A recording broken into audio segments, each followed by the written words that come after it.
else. Yeah, this is everything else. Yeah. Go to another, I don't know why the dictionary showed up on my screen, to another exciting edition of Everything Else. I am Marcus the Grand Finale with Ending the Blast, and that is Jamal dying from all incoming fire and shots. It is over. It is over. What kind of guns were those, by the way? The gun cons from Time Crisis. Oh, okay. I was scared. I was like, yeah, those are only guns. I was not sure which console those were for. I was just thinking they were orange. Because you can only see a little bit because you're flailing and like.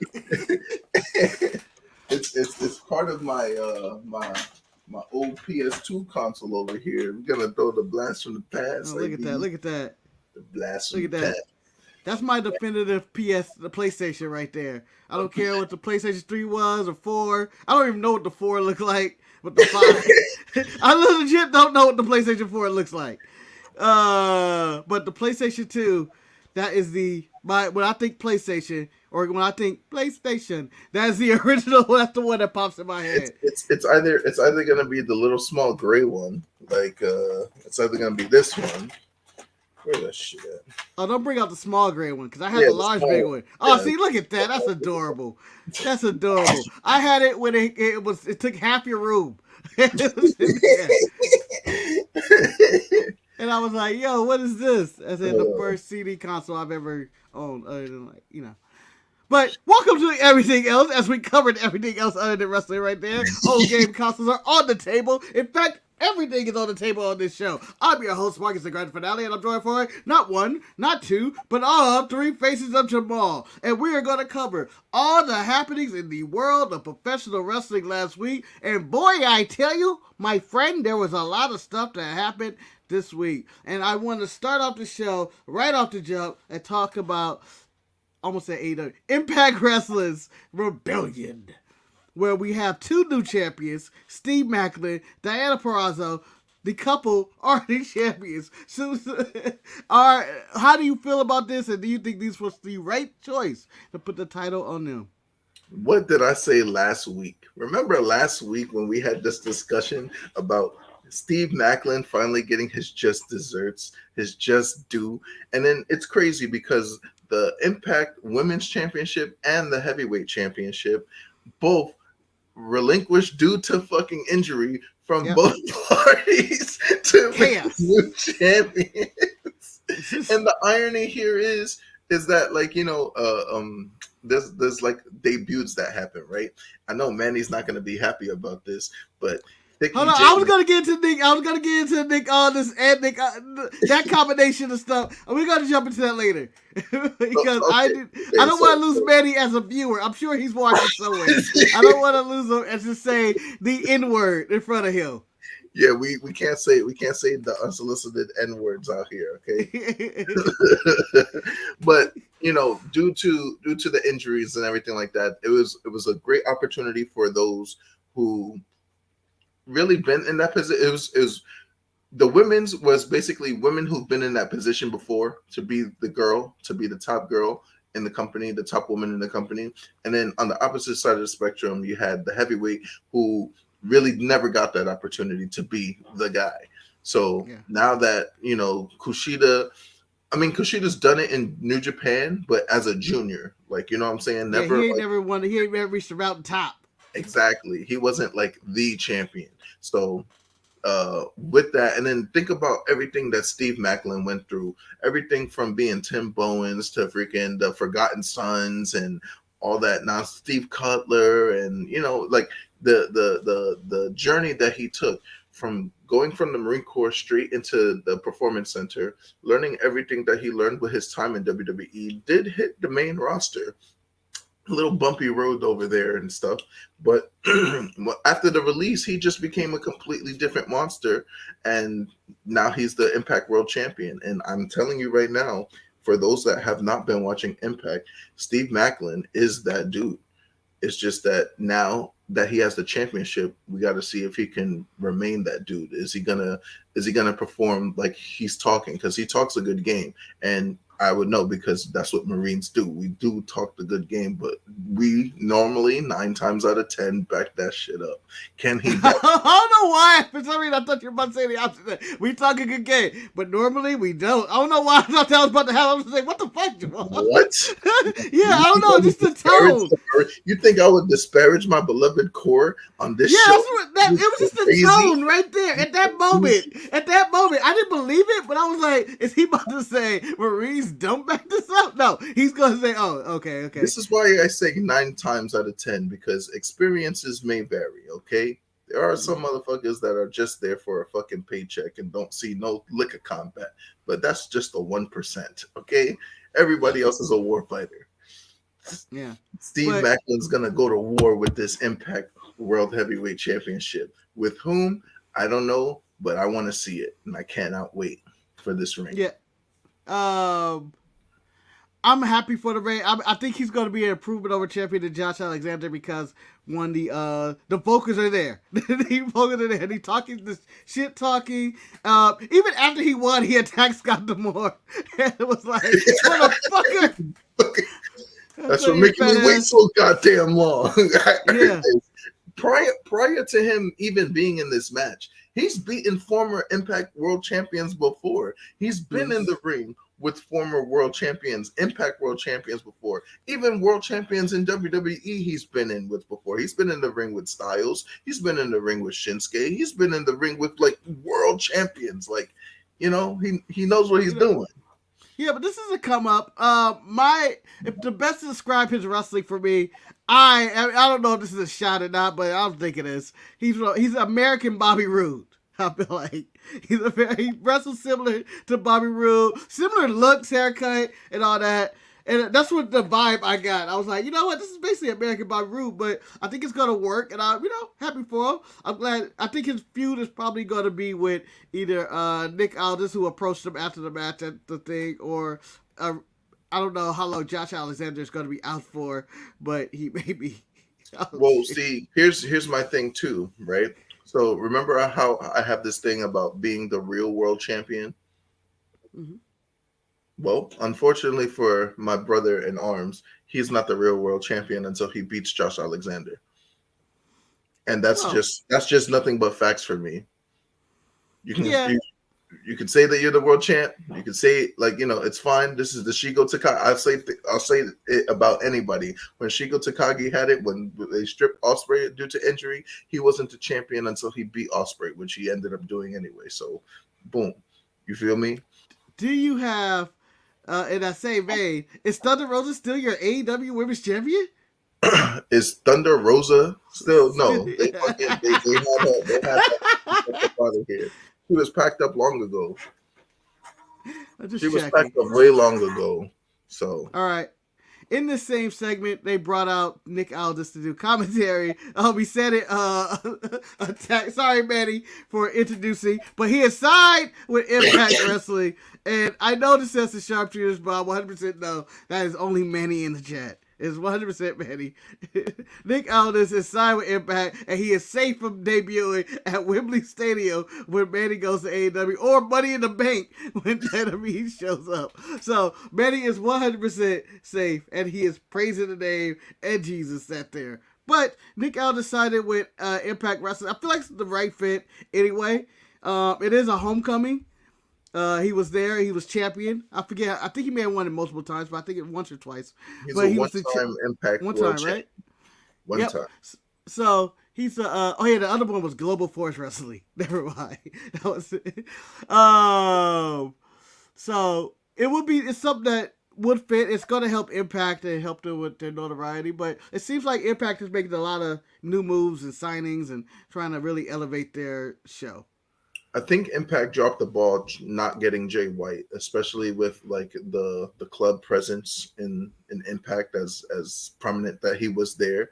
I thought that would be the move to go. Like, once freaking the loser leaves Japan, going to Impact and then freaking building that company from the ground up. Because believe me when I tell you, Jay White with that belt, that elevates that company. It does. You know what I'm saying? Like, but I don't see Jay White in a heavyweight title picture in AEW because there's just too many fucking there's too many people there. That's true. He's going to be lost in the shuffle. He's already lost in the shuffle. He's what? The Bang Bang Gang with fucking Juice Robinson? Like, the fuck is this? The fuck is this? This is what freaking David Finlay is talking about. And see, it's making me lean towards like what David Finlay's been saying, and we'll talk about that when we get to Capital Collision. But yeah, it's getting ridiculous out here. So I'm pretty sure the Impact would have signed Jay White if they probably had the opportunity, but you know, like a wise person would say, he probably couldn't match either AEW's offer. I'm pretty sure they offered him more money. I'm pretty sure. Like it comes down to that, and then that is Impact doesn't have a national TV deal, and the fan base that AEW has. And he probably could show up probably on all shows anyway, like a lot of these other guys anyway. So I can see why his decision would be to like, I'm going to AEW. I get more money. I could probably show up on Impact whenever if I want and fight for their title because Kenny Omega did it. I could probably do the same route. Christian did it. Yeah. And then it's more TV viewers, more money. I understand his decision. With that also being said, the women's had a women's title match. Jordan Grace versus the Virtuoso. The main event, by the way. The main event. Great idea for that. Yeah. I was shocked they switched it up. I was thinking it would have been the other way. You know why I wasn't? You know, misogynist. No, I'm not. Nah. I wasn't shocked. You know why? Because Deonna Purrazzo, Jordan Grace was a bigger draw than Steve Maclin, Kushida. And that's just facts. And that's because Steve Maclin's not getting the credit that he deserves as a pro wrestler. So, you know, everyone knows of Kushida. They're like, who's this Steve Maclin guy? But when you're talking about the Virtuoso versus, like, you know, Thick Mommy Pump, who's like, you know, Skeletor Mommy Pump now. I don't know what the fuck is going on with her. But she looked good here. Like, yeah. Like, her bodybuilding photos are like she looks ill. Like it looked like she lost way too much weight and all that. This one, yeah. I feel like this was the bigger rivalry, and after you say it does make the most sense that this is the main event because there isn't really a backstory between Kushida and Maclin or anything. This one actually has a backstory. Diana winning the title, beating Jordan Grace. It's the that's called the right call. And plus, Jordan Grace is now a free agent, apparently. And apparently she's working at Impact for the past, 4 months without a contract or something. And just showing up. They got to sort everything out. They got to sort everything out, too. I think that if Impact is smart, they will sign Jordan Grace. And then it leads to potential for a, you know, I know people are tired of seeing Jordan Grace versus Deonna Purrazzo, but that match draws. But then on the opposite side of the spectrum, and we're talking about couples, right? Jonathan Gresham is in Impact Wrestling. So Steve Maclin's the world champion. Jonathan Gresham wants that world championship. Jonathan Gresham, Steve Maclin, Deonna Purrazzo, Jordan Grace, that, you know, let's get it popping. Let's get that shit popping. I mean, you could do something like that. I mean, it'd be nice. But here's what I'm thinking. I'm thinking if I'm Jordan Grace, I don't know what I'm doing with my bodybuilding side gig or whatever, but I think I would leave Impact Wrestling. I'm done. She's done everything there. She hasn't won the world title. Whoa.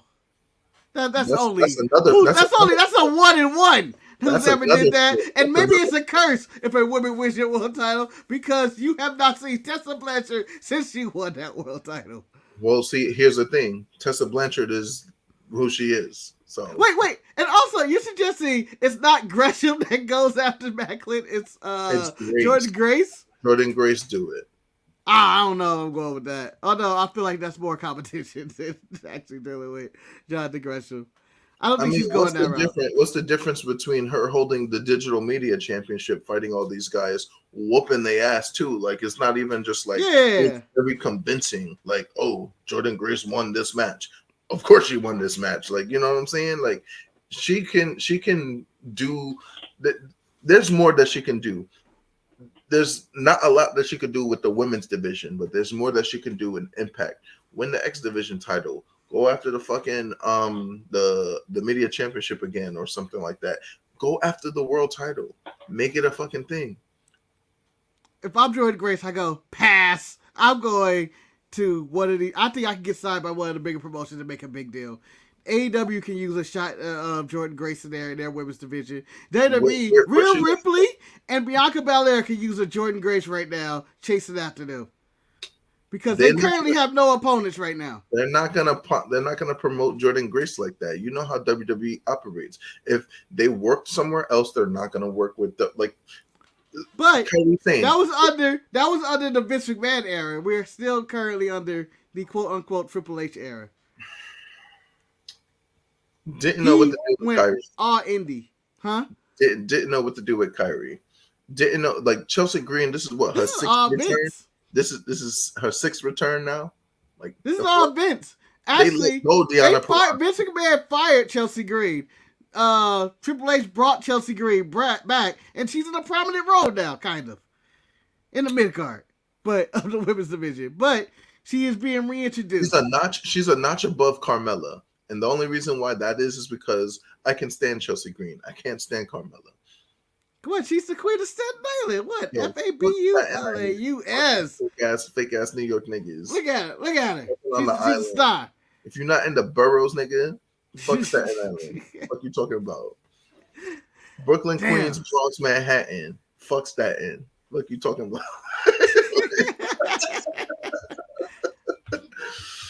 So, but I think there's more money for Jordan Grace to go somewhere else, and a better opportunity for her to go. Whether it's to either AEW or because AEW can use her, Hayter needs an opponent, or whoever else they have, or even if she wants to do something really different, there's Mercedes Moné out there in New Japan and Stardom, and she can go there and just go whoop some ass. Yeah, do that too. I think she needs to leave Impact and venture out. Yes, her boo is there, and everything is there, and she could be in her comfort zone in Impact. But I think she needs to leave her comfort zone and go to any of the other three companies: New Japan, WWE, AEW, and I feel she'll make immediate impact.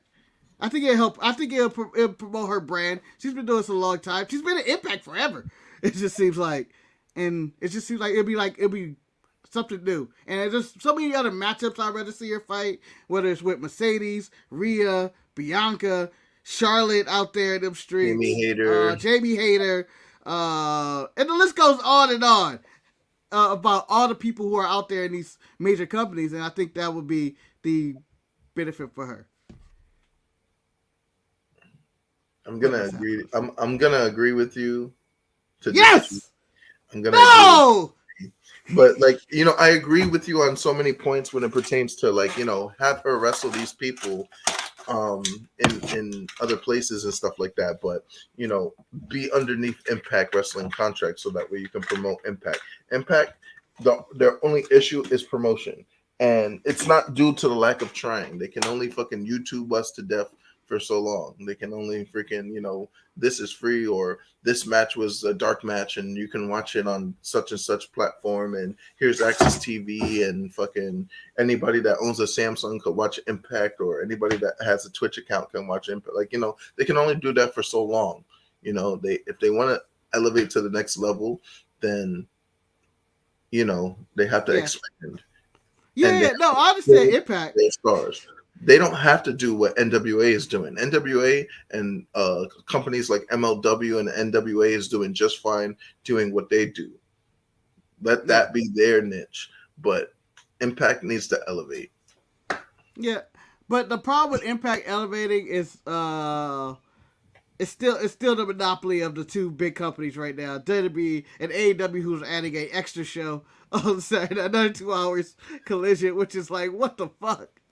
They can't even do anything with Rampage and Dynamite sometimes. Why? I don't need all this. So, by doing that, it's really going to be hard to expand. What's going on? Fucking Collision, you have Ring of Honor right there. Honor's real. You don't have to do nothing else. Tony Khan, get off the coat.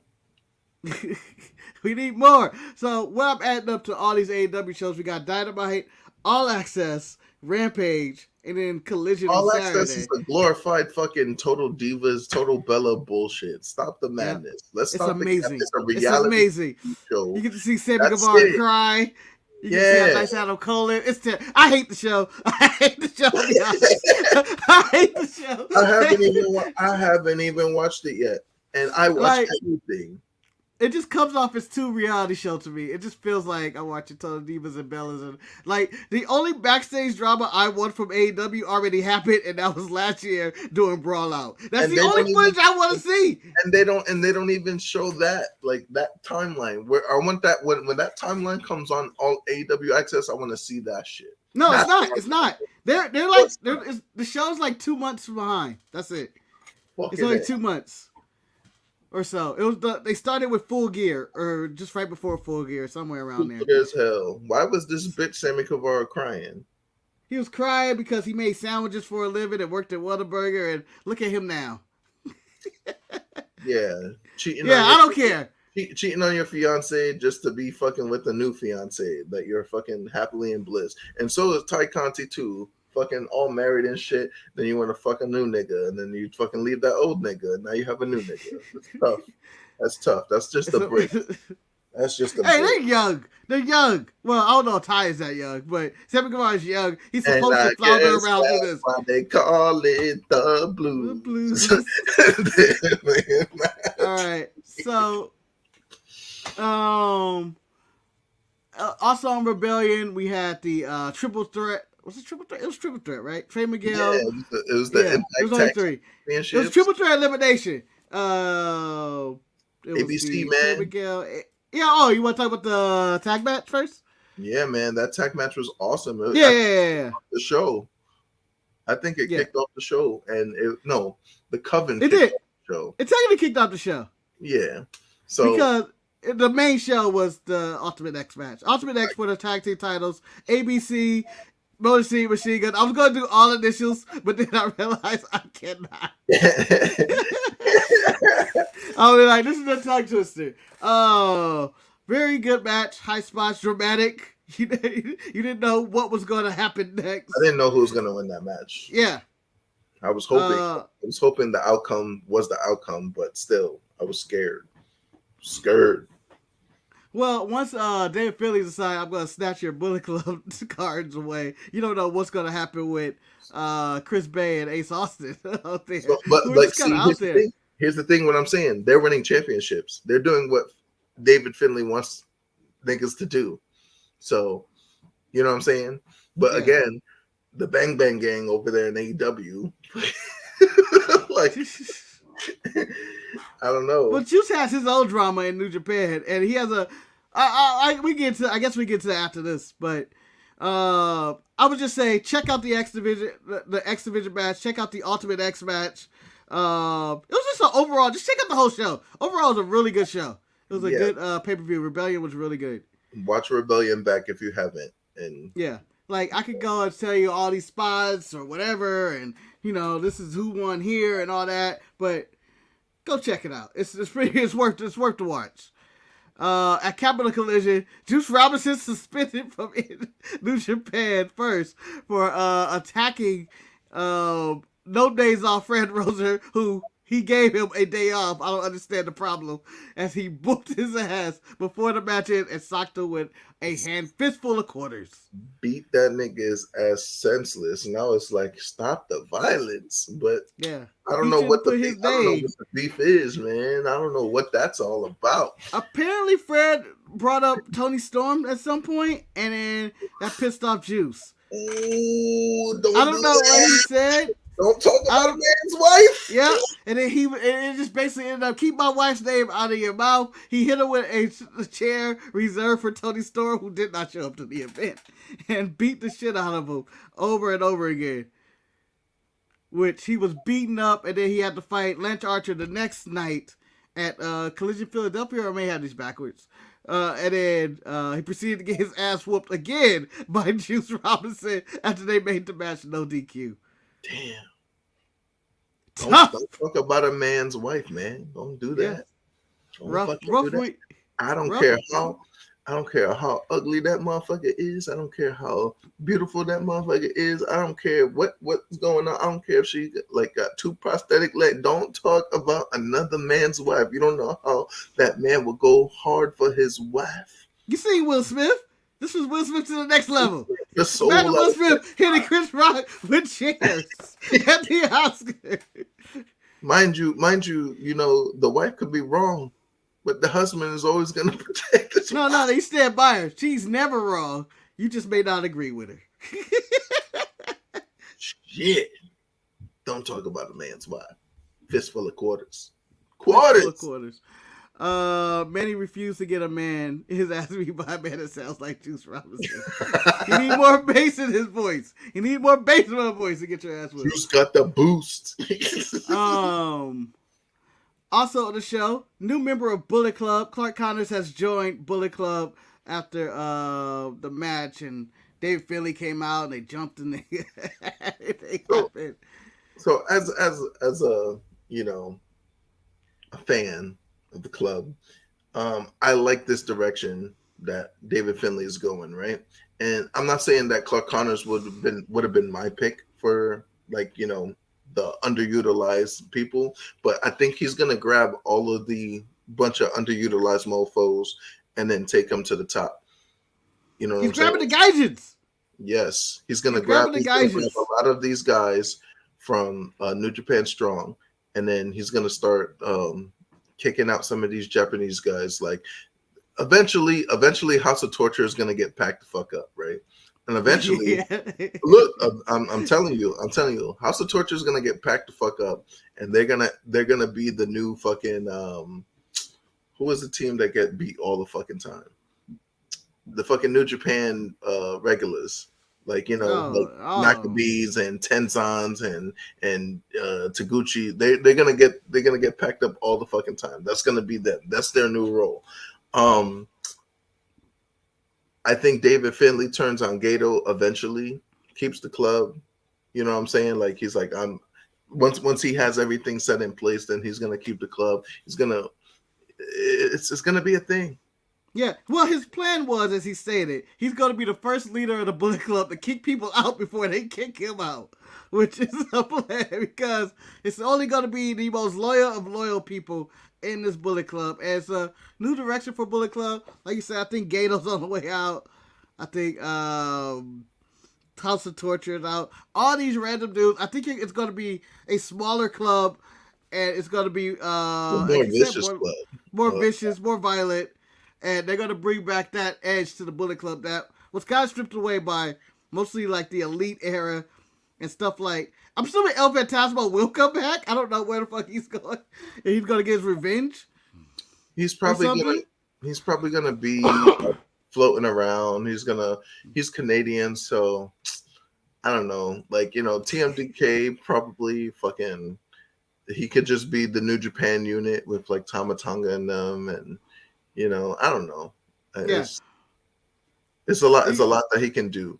He can even come back to the States and just like wrestle here, be an Impact, do Bullet Club Impact with fucking Chris Bay and fucking. Well, he was kicked out of Bullet Club. I don't think he's allowed to join them. He was kicked out. He got jumped out. They ain't got time for that back rake shit. The same could be said about Jay White. I don't know what's going on with Jay White. And then on top of that, remember when Juice Robinson joined the Bullet Club? Whose ass did he whoop? Yep. Whose ass did he whoop? It's David Finley. Fuck out of David Finley. Yeah, it's his former tag. So what the fuck? Like now we here. I'm the leader. Are you? Yeah, and then you got Jay White over there. Like, I just want Bullet Club to get this shit together, come up with a core group, and kick out everybody. Like the plan is, kick out everybody that's extra. We don't need all this extra stuff. I don't know where everybody's at. I don't need the Bullet Club expansion pack or the downloadable content to come out later. Give me just 5 guys. Give me just 5 guys. It's funny you say that because like Bad Luck Fale is out there in the New Zealand promotion, and he's got his little Bullet Club army over there. You got the rogue army. That's what he calls it. So yeah. Just I want to get the trademark and say no. There is no Bullet Club Gold. There is no New Zealand Bullet Club. There is no Impact Bullet Club. Sorry, Ace and Bay. There's only Bullet Club. And right now, it should only be a few people, which is like Clark Connors, I guess, Kenta, They got David Taiji Finley, Ishimori, David Finley. Ishimori. That should probably be it. Be honest. That should probably be the line. I don't know if there's anybody else that is interested in joining, but that's it at that current I mean, state. like I said, like, I like the addition of Show, but like he's wasting his talents over there with House of Torture. But that's because he's in Evil's ear. It sucks for Evil because Evil used to be one of like the premier Japanese guys to wrestle, and now he's just like a fucking clown. He's a fucking joke. And it sucks. Like, he leaves Los Ingobernables, fucking becomes dual champion, and now he becomes a fucking joke. Sonata leaves Los Ingobernables, becomes a champion, and is making a dominant faction, a prominent force in New Japan. And that's not easy to do. That's not easy to do. Will Ospreay showed how easy it's not. You know what I'm saying? He took a excuse me, he took a rookie got like Great Okan and then made Great Okan the Great Okan that we know. You know what I'm saying? Yeah. He took TJP from, this guy is just a high flying motherfucker to, damn, he's a fucking junior division like superstar, along with Francisco Akira, who came from like Noah and shit. So, you know what I'm saying? Like, that's how you do that shit. He brought Aussie Open from fucking Australia to fucking handle that business, and they're handling business. Aussie Open's handling business everywhere. Yo, United Empire is the perfect example of how to build a group and how to keep it strong, regardless of whatever's going on. Obviously, they lost titles, they've won titles, but the group is strong. Yeah. Speaking of which, Aussie Open defended their titles and fought everywhere over the weekend, whether it was Rampage or on all these Capital Collisions or Collision or whatever it's called, Philadelphia, whatever. They defeated a bunch of people. They are becoming the top 3 tag team in the world, if not by winning all these titles and all this exposure they're getting everywhere else. They're really wrestling. It seems like nonstop. They're working their way up. Yeah, they're not there. They're not there yet. They're working their way up. They was in like that 2015. They working their way up to like 11, 10, 7. They're working their way up. They're not there yet.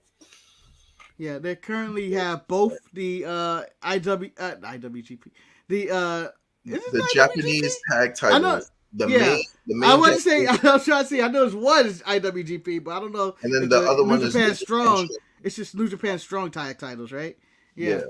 So they're dual champions right now. And then now that they have their eye locked in on FTR, they want them AEW joints.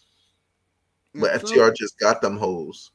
FTR has got them hoes. Forbidden Door is coming up. I think it's sometime in June. I think, right? There's a defense there. There's a defense there for the Japanese titles, for the AEW title versus title, maybe. You could go that route. Who knows? FTR could probably want their title back. They never got a rematch for it anyway. So Browns is going up. We can see where that goes. Browns going up. Run the world. Orange Cassidy had 2 matches of the week for you last week in your pick'ems. How did those matches go for you? What did you think of the the first match that he had with on AEW? Like, Buddy, he did his thing. Yeah, Buddy Matthews and Orange Cassidy did their thing. The second Capital Collision match, it was there. It was all right. I see why Manny is like, get OC out of here. Because like he'll show me something good here, and then he'll fucking be flat over here. Orange juice is not supposed to be flat.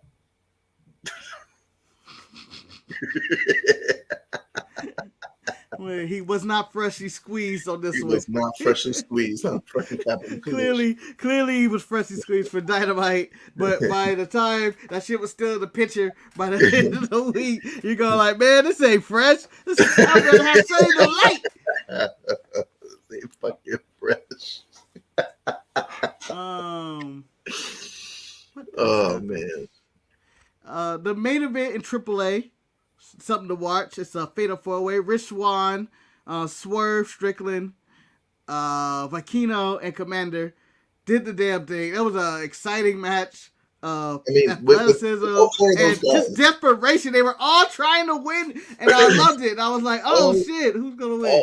all four of those guys are just like top-notch athletes in their own right. And then to have them all in a match in the 6-sided ring in freaking Mexico, crazy insane. Chaos. It was this chaos throughout.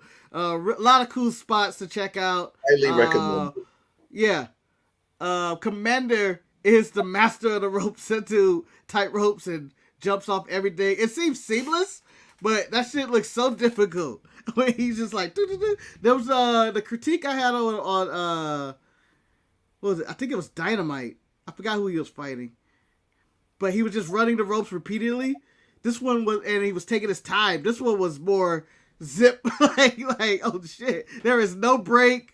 It was just like just, and all the dives made sense. It wasn't like one person going in, so it works better. His style works better in these multi-man matches, and it was just a really good match. Like I recommend for people to check this out, the world title match. I think it's the ring. I think the Mexican ring, like the 6 sides, like it just works so much better for these smaller athletes, these high-flying athletes and stuff like that.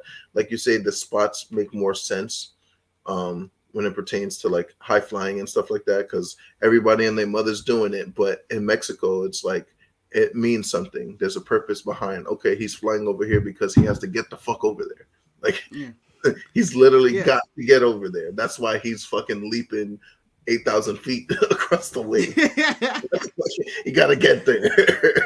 You know what I'm saying? He's running super fast so that way he can cause confusion because, oh, he's not diving. He came back. Oh, wait, here he is diving. Oh, shit. What the fuck? Like, but good match. I recommend everybody check it out. You know, for Kino, 500-day reign. I don't know if he's going to go full Roman and go with 1,000, but 500 days is a long time, man. That's 500 days is a long time.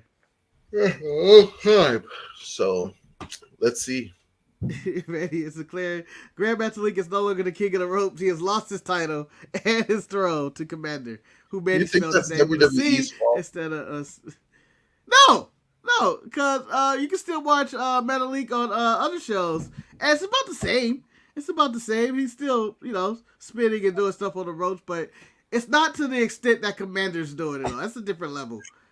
Like the way Ray Phoenix and Commander or Makino jumps off ropes and springboard and stuff, it's so much faster. That crazy ass shit. Then I was just like, oh, who is this nigga? What the fuck? Ray Phoenix is still a freak of nature. Like when you watch Ray Phoenix, you just go like, that shit don't make sense. I was watching AEW the other day, and Ray Phoenix was on. And they were like, "Oh, Rey Mysterio is still wrestling." I was like, "Yo, this is the wrong show. Number one, he's on SmackDown with the fucking LWO, and number two, that's not Ray." You think Ray would still be moving like this? He's not tall. Oh, but he got all the tattoos and the mask and everything. You can't tell a Rey Mysterio mask, like the fuck. Rey Mysterio's mask is like iconic. Like you can't. Every luchador to a regular person is Rey Mysterio. Apparently, like, fuck. I could bring out Aerostar and they'd be like, "Oh, it's Rey Mysterio." Like, no.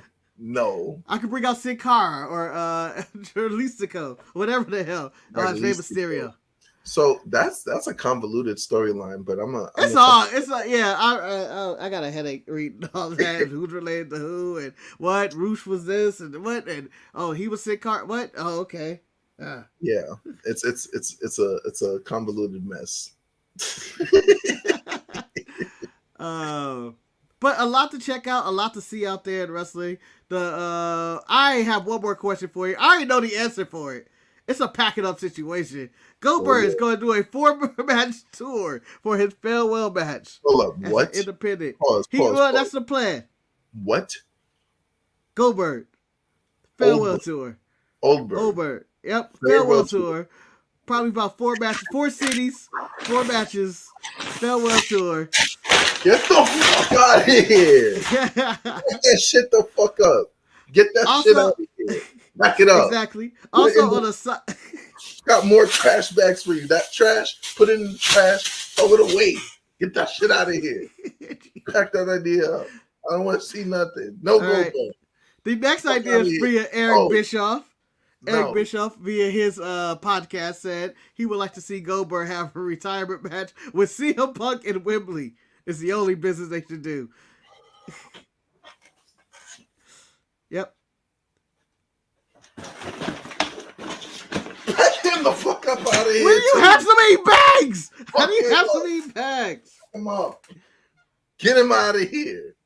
Pack him up. Fuck. Ready was he? No, it's Goldberg, man.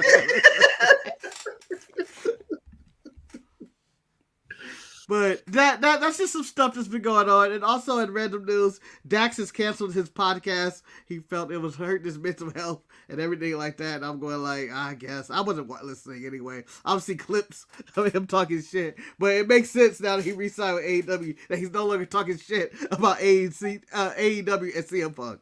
That's basically what people wanted to hear in the podcast. So here's my thing, right? If you are in any entertainment business or whatever to have you and stuff like that, and then you decide to put yourself out there on a podcast, I don't want to hear about you complaining about your mental health type stuff. Now, mind you, as a person that suffers from a lot of mental health issues and stuff like that, I understand what it means to, be going through it and stuff like that. But if you put yourself out there, I refuse to have fucking sympathy for something that you brought onto yourself. You're allowing this to happen. If you want to fucking be closed doors and whatever not, be closed doors. Don't be posting on Instagram. Don't be saying all this extra shit like that's going behind the scenes. Don't be pulling the curtain back. Don't do none of that. If you want to fucking protect your mental health, just protect your mental health and be fucking a fucking hermit unless you fucking go outside of that curtain and then fucking entertain us. But other than that, if you don't want your mental health to be compromised, stop putting your fucking self out there. Plain and simple. Yeah, no ifs, ands, buts, what's fuss about it. And that's for anybody. At this point, everybody knows how toxic the wrestling community can be, or any community at that. You can be in anywhere, and you know how Twitter or any comment section or any forum you're in, it's very toxic. Most of them are. Whenever you put yourself out there, just, you don't have to comment on this stuff. You don't have to be on Twitter or Instagram or YouTube or whatever. Just, It's not the answer to your problems. Don't go into the comments. I know some people want to read to their reviews or comments and all that, but just think of it this way: fuck those people. You're the one making money. Yeah, they're the one comment on your money you're making. I don't give a fuck. That'll be my thing. I don't give a fuck about these people. not the people. I'm just mean personally. If people are on forums talking shit, if we ever blew up and got 100,000 subscribers and people are always in the chat, they going, who I fucking hate and I hate every take he's ever given ever is Marcus in the grand finale. He's talking so much shit about this and that, but he can't do shit. I don't give a fuck about those people. Continue to comment.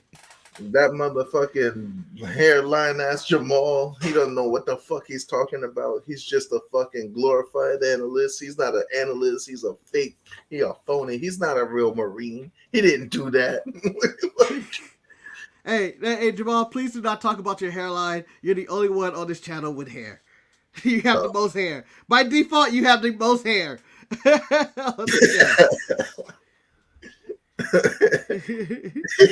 By default, I have the most hair. By default, you have the most hair. Okay, I'm confused now. Manny, how did they come after me? I know why they come after you, but why did they come after me? What did I do to deserve this? Huh? Let me know.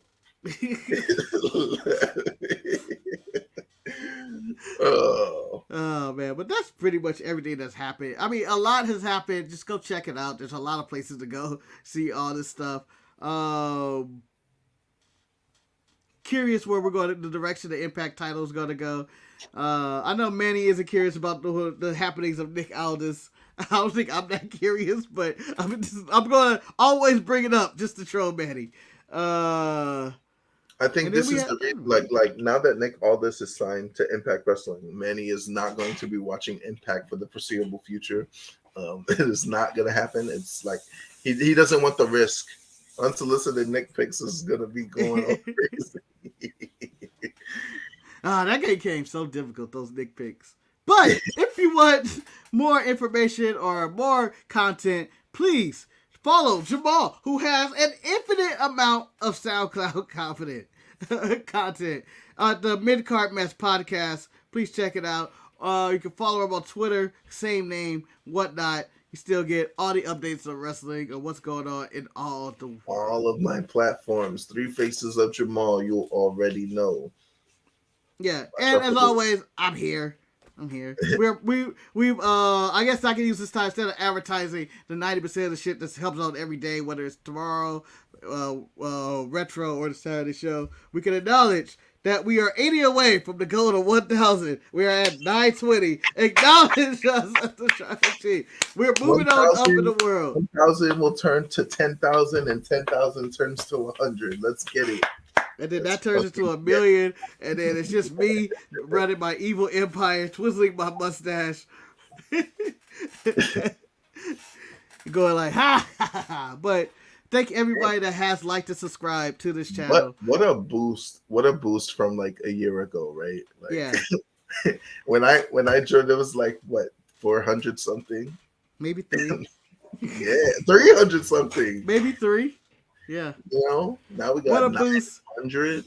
Blessing of blessings. Thanks the almighty Rhea Ripley and her WrestleMania, which is no, we acknowledge the Tribal Chief, the head of the table.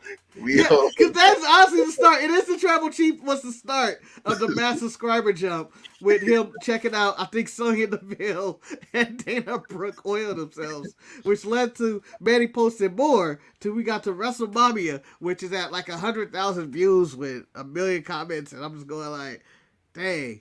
Getting up there, man. Getting up there. Moving on up. Now, the next trick is how to make money off this. All right, next trick, money. But thanks everybody. Money. She fight this weekend as well, right? I think it's the 23rd, right? Yeah, she's gonna face Mai Watani. Yeah, and Stardom. It's gonna finally happen. She's tired of motherfuckers with ponytails. She said it herself. Yeah, I hate him. Personal pet peeve. But tell me how Mercedes Moné is on her best Frieza arc, just smacking Japanese hoes everywhere. Japanese hoes. She's having a pretty good run just in life. She's on the Mandalorian on a weekly basis. She's in like 3 episodes already this week or this season. Yeah. And I'm like, oh shit, look at Mercedes everywhere. She's living her dream. She's considering moving to Japan and getting fluent in Japanese. Do I see that happening? Nah. I don't think she's going to live there. Her husband is going to be like, but I work for WWE though. I don't care. Money. You are my husband. Yeah, money. Money.